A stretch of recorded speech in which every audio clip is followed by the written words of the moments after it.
গ্রাম থেকে 3 গ্রাম পর। আমি, কালাম, নাজমুল ও নাজমুলের মা মাগরিবের সময় রওনা দেই। সেখানে পৌঁছে দাফন কার্য সম্পন্ন করতে করতে প্রায় 10:30টার মতো বেজে যায়।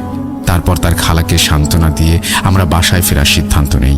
নাজমুলের খালার মনের অবস্থা দেখে আমরা আমাদের চাচিকে অর্থাৎ নাজমুলের মাকে সেখানে রেখেই রাত 11টা নাগাদ আমি, কালাম ও নাজমুল রওনা দেই।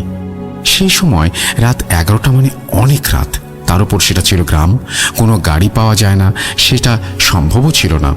তাই আমরা হাঁটতে শুরু করি। সোজা পথে পৌঁছাতে অনেক সময় লাগবে বলে আমরা বিলের মধ্যে আইলের রাস্তা দিয়ে শর্টকাটে যাওয়ার সিদ্ধান্ত নেই। বলে রাখা ভালো, বিলটা ছিল অনেক বড় এবং এর ঠিক